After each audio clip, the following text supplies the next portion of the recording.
ಇವತ್ತಿನ ರೀಡಿಂಗ್ ನೀವು ಯಾರ ಬಗ್ಗೆ ನೆನ್ಸ್ಕೊಳ್ತಾ ಇದ್ದೀರೋ ಇವಾಗ ಅವರು ನಿಮ್ಮನ್ನ ನೆನ್ಸ್ಕೊಳ್ತಾ ಇದ್ದಾರಾ ಅನ್ನೋದ್ರ ಬಗ್ಗೆ ರೀಡಿಂಗ್ ಮಾಡ್ತಾ ಇದ್ದೀನಿ.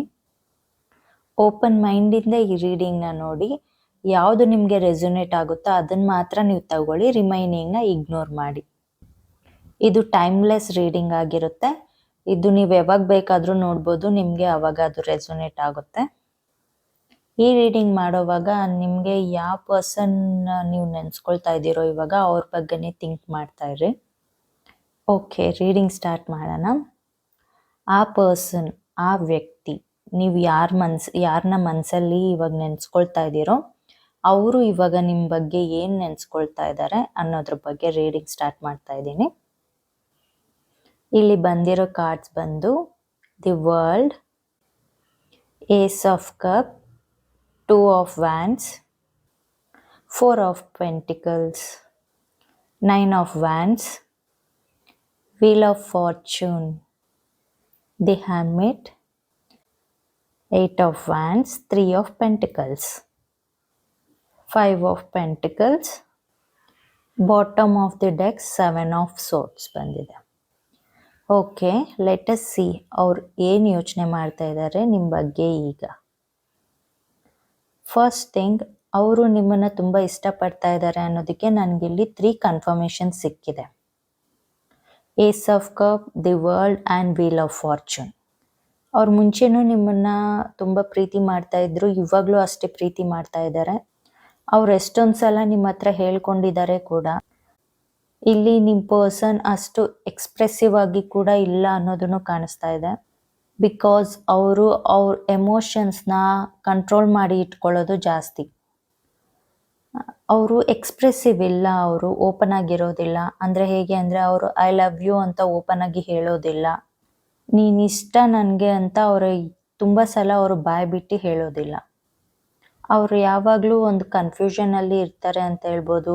ಮತ್ತು ನಿಮ್ಮಿಬ್ಬರ ಮಧ್ಯೆ ಒಂದು 2 ವಿಷಯದಲ್ಲಿ ಯಾವಾಗ್ಲೂ ಕನ್ಫ್ಯೂಷನಲ್ಲಿ ಇರ್ತೀರಾ ಅಂತ ಕಾಣಿಸುತ್ತೆ. ಅದೇ ವಿಷಯವಾಗಿ ನಿಮ್ಮಿಬ್ಬರ ಮಧ್ಯೆ ಜಗಳನೂ ನಡೀತಾ ಇರುತ್ತೆ ಅನಿಸುತ್ತೆ. ಅಂದರೆ ನೀವು ನಿಮಗೆ ತುಂಬ ಇಂಪಾರ್ಟೆನ್ಸ್ ಕೊಡೋದಿಲ್ಲ, ನಿಮ್ಮನ್ನು ನೆಗ್ಲಿಜೆನ್ಸಿ ಮಾಡ್ತಾರೆ. ಅದು ಯಾವುದೋ ಒಂದು ವಿಷಯಕ್ಕೆ ಅವ್ರು ತುಂಬ ಇಂಪಾರ್ಟೆನ್ಸ್ ಕೊಡ್ತಾ ಇದ್ದಾರೆ, ಅದಕ್ಕೆ ತುಂಬ ಟೈಮ್ ಇನ್ವೆಸ್ಟ್ಮೆಂಟ್ ಮಾಡ್ತಾ ಇದ್ದಾರೆ ಅನ್ನೋದ್ರ ಬಗ್ಗೆ ನಿಮ್ಮಿಬ್ಬರ ಮಧ್ಯೆ ಜಗಳ ಆಗ್ತಾ ಇರುತ್ತೆ. ಅವರು ನಿಮ್ಮ ಪ್ರೀತಿನ ಮತ್ತೆ ಪಡ್ಕೊಳ್ಳೋದಕ್ಕೆ ಮತ್ತು ನಿಮ್ಮನ್ನು ಮತ್ತೆ ಅವ್ರ ಲೈಫಲ್ಲಿ ಉಳಿಸ್ಕೊಳ್ಳೋದಕ್ಕೆ ಇಲ್ಲ ಮತ್ತೆ ಪಡ್ಕೊಳ್ಳೋದಕ್ಕೆ ದೇವ್ರ ಹತ್ರ ಎಲ್ಲ ಪ್ರೇಯರ್ ಮಾಡ್ತಾ ಇದ್ದಾರೆ. ಆ್ಯಂಡ್ ಅಸ್ಟ್ರಾಲಜರ್ಸ್ನ, ಟ್ಯಾರೋ ರೀಡಿಂಗ್ ಕೂಡ ಅವ್ರು ಟ್ರೈ ಮಾಡಿದ್ದಾರೆ ಅಂತ ಕಾಣಿಸುತ್ತೆ ನಿಮ್ಮ ಬಗ್ಗೆ ತಿಳ್ಕೊಳ್ಳೋದಕ್ಕೆ. ಮತ್ತು ಇನ್ನೂ ರಿಲೇಷನ್ಶಿಪ್ಪಲ್ಲಿ ಇರೋರಾದರೆ ನಿಮ್ಮ ರಿಲೇಷನ್ಶಿಪ್ನ ಇನ್ನೂ ಸ್ಟ್ರಾಂಗಾಗಿ ಮಾಡ್ಕೊಳ್ಳೋಕ್ಕೆ ತುಂಬ ಪ್ರಯತ್ನ ಪಡ್ತಾ ಇರೋದನ್ನು ಕಾಣಿಸ್ತಾ ಇದೆ. ಇನ್ನು ಸ್ವಲ್ಪ ಜನಕ್ಕೆ ಹಣಕಾಸಿನ ಬಗ್ಗೆ ಸ್ವಲ್ಪ ಏನೋ ಮಿಸ್ಅಂಡರ್ಸ್ಟ್ಯಾಂಡಿಂಗ್ಸ್ ಬಂದು ಅದರಲ್ಲಿ ತುಂಬ ನಿಮ್ಮಿಬ್ಬರ ಮಧ್ಯೆ ಫೈಟಿಂಗ್ಸ್ ಆಗಿದೆ ಅಂತ ಹೇಳ್ಬೋದು, ಜಗಳಗಳಾಗಿದೆ ಅಂತ ಹೇಳ್ಬೋದು. ಅದರಿಂದನೂ ಸ್ವಲ್ಪ ಜನ ಸಪ್ರೇಟ್ ಆಗಿದ್ದೀರಾ ಅನ್ನೋದನ್ನು ಕಾಣಿಸ್ತಾ ಇದೆ. ಇಲ್ಲಿ ನೀವು ಕೂಡ ಮ್ಯಾನಿಫೆಸ್ಟ್ ಮಾಡ್ತಾ ಇದ್ದೀರಾ, ಕ್ಯಾಂಡಲ್ ಮ್ಯಾನಿಫೆಸ್ಟೋ ಅಥವಾ ಏನೋ ಒಂದು ಈ ಥರ ನೋಡಿ ವಿಡಿಯೋಸಲ್ಲಿ ನಿಮ್ಮ ಪ್ರೀತಿನ ಉಳಿಸ್ಕೊಳ್ಳೋದಕ್ಕೆ, ನಿಮ್ಮ ಪ್ರೀತಿನ ಡೆವಲಪ್ ಮಾಡ್ಕೊಳ್ಳೋದಕ್ಕೆ ನೀವು ಏನೋ ನಿಮ್ಮ ಕೈಯಲ್ಲಾಗೋ ಪ್ರಯತ್ನ ನೀವು ಪಡ್ತಾ ಇದ್ದೀರಾ, ಮ್ಯಾನಿಫೆಸ್ಟ್ ಮಾಡ್ತಾ ಇದ್ದೀರಾ. ಅಲ್ಲಿ ನಿಮ್ಮ ಪರ್ಸನ್ ಕೂಡ ಅದೇ ರೀತಿ ಮಾಡ್ತಾ ಇದ್ದಾರೆ, ಮ್ಯಾನಿಫೆಸ್ಟ್ ಮಾಡ್ತಾ ಇದ್ದಾರೆ. ಆ್ಯಂಡ್ ಇಲ್ಲಿ ನಿಮ್ಮಿಬ್ಬರಲ್ಲಿ ಒಬ್ಬರು ಎಕ್ಸ್ನ ನೆನೆಸ್ಕೊಳ್ತಾ ಇದ್ದೀರಾ ಅನ್ನೋದು ಕಾಣಿಸ್ತಾ ಇದೆ. ಆ್ಯಂಡ್ ಇನ್ ಕೇಸ್ ನೀವೇ ನಿಮ್ಮ ಎಕ್ಸ್ ಬಗ್ಗೆ ಥಿಂಕ್ ಮಾಡ್ತಾ ಇದ್ದೀರಾ, ನೀವೇನಾದರೂ ಆ ಪರ್ಸನ್ ನಿಮ್ಮನ್ನು ನೆನೆಸ್ಕೊಳ್ತಾ ಇದ್ದಾರಾ ಅಥವಾ ಅವರು ನಿಮ್ಮನ್ನು ಮರ್ತೋಗ್ಬಿಟ್ಟಿದ್ದಾರಾ ಅಂತ ಏನಾದರೂ ನೀವು ಥಿಂಕ್ ಮಾಡ್ತಾ ಇದ್ರೆ ಹೇಳಬೇಕಂದ್ರೆ ಅವರು ನಿಮ್ಮನ್ನು ತುಂಬ ಮಿಸ್ ಮಾಡ್ಕೊಳ್ತಾ ಇದ್ದಾರೆ. ಆ ಮಿಸ್ಸಿಂಗ್ ಎನರ್ಜಿ ಕಾಣಿಸ್ತಾ ಇದೆ ಅವರಲ್ಲಿ. ಅವರು ಹೇಗಾದರೂ ಮಾಡಿ ನಿಮ್ಮನ್ನು ಮೀಟ್ ಆಗಬೇಕು, ಅವ್ರ ಪ್ರೀತಿನ ಕನ್ವೆ ಮಾಡಬೇಕು ಅನ್ನೋದ್ರ ಬಗ್ಗೆ ಯೋಚನೆ ಮಾಡ್ತಾ ಇದ್ದಾರೆ. ಬಟ್ ಅದು ಹೇಗೆ ಮಾಡಬೇಕು ಅಂತ ಅವ್ರ ಪ್ಲ್ಯಾನಿಂಗ್ ಇಲ್ಲ, ಅವ್ರಿಗೆ ಐಡಿಯಾ ಇಲ್ಲ. ಬಟ್ ಹೇಗಾದರೂ ಮಾಡಿ ಮೀಟ್ ಆಗಬೇಕು, ಅವ್ರ ಪ್ರೀತಿನ ಕನ್ವೆ ಮಾಡಬೇಕು ಅಂತ ಮಾತ್ರ ಯೋಚನೆ ಮಾಡ್ತಾ ಇದ್ದಾರೆ. ಅವ್ರಿಗೆ ಏನೋ ಒಂದು ಕಟ್ಟಾಕಿರೋ ಥರ ಫೀಲಲ್ಲಿದ್ದಾರೆ. ಅವರು ಒಂಥರ ಸ್ಟ್ರಗಲ್ ಫೀಲ್ ಮಾಡ್ತಾ ಇದ್ದಾರೆ, ಹಣಕಾಸಿನ ವಿಷಯದಲ್ಲೋ ಅಥವಾ ಫ್ಯಾಮಿಲಿ ವಿಷಯದಲ್ಲೋ, ಅಥವಾ ನೀವಿಬ್ಬರು ಸಪ್ರೇಟ್ ಆಗಿರೋ ಸಿಚುಯೇಷನಲ್ಲಿ ನೀವಿಬ್ಬರು ಮಾಡ್ಕೊಂಡಿರೋ ಜಗಳ ಮತ್ತೆ ನೀವು ಒಂದಾಗಲ್ವೇನೋ ಅನ್ನೋ ಆ ಲೆವೆಲ್ಗೆ ನೀವು ಮಾಡ್ಕೊಂಡಿರ್ತೀರಾ ಅನಿಸುತ್ತೆ ಜಗಳ. ಅವೆಲ್ಲ ಅವ್ರನ್ನ ಕಟ್ಟಾಗ್ತಾ ಇದೆ ಅಂತ ಇಲ್ಲಿ ಕಾಣಿಸ್ತಾ ಇದೆ. ಆ್ಯಂಡ್ ನಿಮ್ಮ ಪರ್ಸನ್‌ಗೆ ಹೇಗಂದ್ರೆ ಇವಾಗ ಯಾರಾದರೂ ಕಪಲ್ಸ್ ಅಥವಾ ಲವರ್ಸ್‌ನ ನೋಡಿದಾಗ ನೀವೇ ನೆನಪಾಗ್ತಾ ಇರ್ತೀರಾ. ಅವ್ರಿಗೆ ನಿಮ್ಮ ಜೊತೆ ಇದ್ದಾಗ ಅವ್ರು ಎಷ್ಟು ಹ್ಯಾಪಿಯಾಗಿದ್ರು, ನಿಮ್ಮ ಜೊತೆ ಇದ್ದಿದ್ದ ಪಾಸಿಟಿವ್ ವೈಬ್ಸು, ಅವ್ರು ಹ್ಯಾಪಿಯಾಗಿದ್ದಿದ್ದು, ಆ ಕ್ಷಣಗಳ್ನ ನೆನೆಸ್ಕೊಂಡು ಅವ್ರು ಫೀಲ್ ಆಗ್ತಾ ಇದ್ದಾರೆ. ಮತ್ತು ಅದು ಬೇರೆಯವ್ರನ್ನ ನೋಡಿದಾಗ ಟಿವಿಯಲ್ಲಿ ಅಥವಾ ಏನಾದರೂ ನೋಡಿದಾಗ ವಿಡಿಯೋಸಲ್ಲಿ ಅವರು ನಿಮ್ಮನ್ನೇ ನೆನೆಸ್ಕೊಳ್ತಾರೆ, ಫೀಲ್ ಆಗ್ತಾರೆ, ನಿಮ್ಮನ್ನ ತುಂಬ ಮಿಸ್ ಮಾಡ್ಕೊಳ್ತಾ ಇದ್ದಾರೆ ಅಂತ ಹೇಳ್ಬೋದು. ಇವಾಗ ಅವ್ರಿಗೆ ಒಂದು ಗಿಲ್ಟ್ ಫೀಲ್ ಆಗ್ತಾ ಇದೆ, ಪಶ್ಚಾತ್ತಾಪ ಫೀಲ್ ಆಗ್ತಾ ಇದ್ದಾರೆ. ಯಾಕಂದ್ರೆ ಅವ್ರಿಗೆ ಯಾವಾಗ ತುಂಬಾ ಕಷ್ಟದಲ್ಲಿ ಇದ್ರೋ ಅವಾಗ ನೀವಿದ್ರಿ ಅವ್ರ ಜೊತೆ.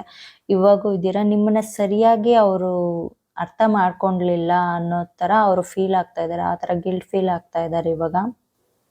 ಆ್ಯಂಡ್ ಬೇರೆಯವ್ರನ್ನ ನೋಡಿದಾಗ ನಿಮ್ಮ ಕ್ವಾಲಿಟೀಸ್ ಏನಾದರೂ ಅವರಲ್ಲಿದ್ದರೆ ಅದನ್ನ ನೋಡಿ ನಿಮ್ಮನ್ನ ನೆನೆಸ್ಕೊಳ್ತಾ ಇರ್ತಾರೆ. ನಿಮ್ಮ ಸೌಂದರ್ಯ ಇರ್ಬೋದು ಅಥವಾ ನೀವು ಮಾತಾಡೋ ರೀತಿ, ನಿಮ್ಮ ಸ್ಟೈಲು, ನಿಮ್ಮ ಹೆಲ್ಪಿಂಗ್ ನೇಚರು, ಈ ಬಿಹೇವಿಯರ್ಸ್ ಎಲ್ಲ ಅವ್ರು ಬೇರೆಯವರಲ್ಲಿ ನೋಡಿದಾಗಲೂ ನೀವೇ ನೆನಪಾಗ್ತಾ ಇರ್ತೀರಾ ಅವ್ರಿಗೆ ಅಂತ ಹೇಳ್ಬೋದು. ಮತ್ತು ಅವ್ರಿಗೇನಾದರೂ ಒಂದು ಸಣ್ಣ ಪುಟ್ಟ ಕಷ್ಟ ಬಂದ್ರೂ ಅವ್ರಿಗೆ ಫಸ್ಟ್ ನೆನಪಾಗೋದೇ ನೀವೇ ಅಂತ ಅನಿಸುತ್ತೆ. ತುಂಬ ಸಲ ನೀವು ಅವರು ಮೀಟ್ ಆದಾಗ ಅದು ಜಗಳದಲ್ಲೇ ಎಂಡ್ ಆಗುತ್ತೆ.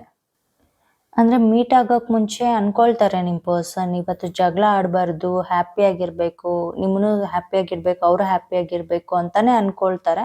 ಬಟ್ ಅದು ಯಾವುದೋ ಒಂದು ರೀಸನ್ನಿಂದ ಏನೋ ಒಂದು ರೀಸನಲ್ಲಿ ನೀವೇನಾದರೂ ಟಾಪಿಕ್ ಪಿಕ್ ಮಾಡ್ಕೊಳ್ತೀರಾ ಅಥವಾ ಅವ್ರು ಟಾಪಿಕ್ ಪಿಕ್ ಮಾಡ್ಕೊಳ್ತಾರೆ.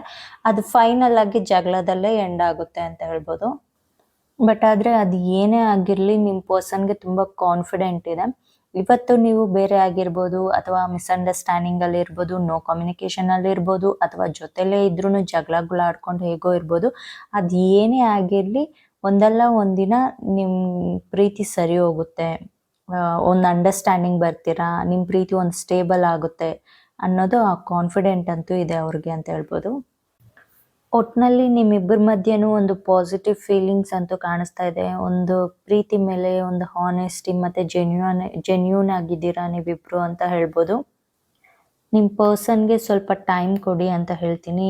ಇವಾಗ ಯಾರು ನೋ ಕಮ್ಯುನಿಕೇಷನ್ ಇದ್ರೆ ನೋ ಕಾಂಟ್ಯಾಕ್ಟಲ್ಲಿದ್ದೀರಾ ಅಂಥವ್ರಿಗೆ ಟೈಮ್ ಕೊಡಿ ಅಂತ ಹೇಳ್ತೀನಿ. ಯಾಕಂದರೆ ನಿಮ್ಗೆ ಒಳ್ಳೆ ದಿನಗಳು ಬರ್ತಾ ಇದೆ. ಅವರು ನಿಮ್ಮ ಪ್ರೀತಿನ ಅರ್ಥ ಮಾಡ್ಕೊಳ್ತಾ ಇದ್ದಾರೆ, ನಿಮ್ಮ ವ್ಯಾಲ್ಯೂನ ಅರ್ಥ ಮಾಡ್ಕೊಳ್ತಾ ಇದ್ದಾರೆ, ನಿಮ್ಮನ್ನ ಏನು ಅಂತ ಅರ್ಥ ಮಾಡ್ಕೊಳ್ತಾ ಇದ್ದಾರೆ. ನೀವು ಹತ್ರ ಇದ್ದಾಗ ಅವ್ರಿಗೆ ಗೊತ್ತಾಗ್ತಾ ಇರಲಿಲ್ಲ ನಿಮ್ಮ ವ್ಯಾಲ್ಯೂ ಅಥವಾ ನೀವು ಮಾತಾಡೋದು ಅಥವಾ ನೀವೇನು ಜಗಳ ಮಾಡ್ತಾ ಇದ್ದೀರಿ, ಅದು ಏನು ಇಂಪಾರ್ಟೆನ್ಸ್ ಅದ್ರ ಬಗ್ಗೆ ಏನೂ ಅವ್ರಿಗೆ ಅರ್ಥ ಆಗ್ತಾ ಇರಲಿಲ್ಲ. ಬಟ್ ಇವಾಗ ಅವ್ರಿಗೆಲ್ಲ ಅರ್ಥ ಆಗ್ತಾ ಇದೆ.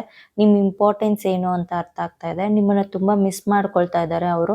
ಆದಷ್ಟು ಬೇಗ ನಿಮ್ಮನ್ನ ಮೀಟ್ ಆಗೋದಕ್ಕೆ ಟ್ರೈ ಮಾಡ್ತಾ ಇದ್ದಾರೆ. ಬಟ್ ಮೀಟ್ ಆದರೆ ನೀವೆಲ್ಲಿ ಏನು ಅಂತೀರೋ ಅವ್ರನ್ನ, ಎಲ್ಲಿ ಮತ್ತೆ ಜಗಳ ಸ್ಟಾರ್ಟ್ ಆಗುತ್ತೋ, ಅಕ್ಸೆಪ್ಟ್ ಮಾಡ್ತೀರೋ ಇಲ್ಲೋ ಅನ್ನೋ ಭಯನೂ ಅವ್ರಿಗಿದೆ. ಮತ್ತು ಇನ್ನು ಸ್ವಲ್ಪ ಜನ ಸರ್ಕಮ್ಸ್ಟಾನ್ಸಸಲ್ಲಿ ಸ್ಟ್ರಗಲ್ ಮಾಡ್ತಾ ಇದ್ದಾರೆ, ಅಲ್ಲಿ ಸಿಕ್ಕಾಕೊಂಡಿದ್ದಾರೆ ಅಂತ ಹೇಳ್ಬೋದು. ನಾನು ಹೇಳ್ದಂಗೆ ಹಣಕಾಸಿನ ವಿಷಯ ಅಥವಾ ಫ್ಯಾಮಿಲಿ ವಿಷಯ ಆಗಿರ್ಬೋದು ಅಥವಾ ಏನೋ ಒಂದು ಇಂಪಾರ್ಟೆಂಟ್ ವಿಷಯ ಅವ್ರನ್ನ ಕಟ್ಟಾಕಿದೆ ಅಂತ ಹೇಳ್ಬೋದು. ಬಟ್ ಅವ್ರಿಗೊಂದು ಸ್ವಲ್ಪ ಟೈಮ್ ಕೊಟ್ಟರೆ ಖಂಡಿತ ಅವ್ರು ಬಂದು ನಿಮ್ಮನ್ನ ಮೀಟ್ ಆಗ್ತಾರೆ. ಅವ್ರ ಪ್ರೀತಿನ ವ್ಯಕ್ತಪಡಿಸ್ತಾರೆ ನಿಮ್ಮ ಹತ್ರ ಅಂತ ಹೇಳ್ಬೋದು. ಓಕೆ ಗಾಯ್ಸ್, ನಿಮಗೆ ಈ ರೀಡಿಂಗ್ ಇಷ್ಟ ಆಗಿದೆ ಅಂದ್ಕೊಂಡಿದ್ದೀನಿ. ಮರಿದಿರ ಪ್ಲೀಸ್ ಲೈಕ್ ಮಾಡಿ, ಶೇರ್ ಮಾಡಿ, ಸಬ್ಸ್ಕ್ರೈಬ್ ಮಾಡಿ. ನಿಮ್ಮ ವ್ಯಾಲ್ಯೂಯಬಲ್ ಟೈಮ್ ಕೊಟ್ಟಿದ್ದಕ್ಕೆ ತುಂಬ ಥ್ಯಾಂಕ್ ಯು. ಆ್ಯಂಡ್ ಮರಿದಿರ ಕಾಮೆಂಟ್ ಮಾಡಿ. ಬಾಯ್ ಬಾಯ್.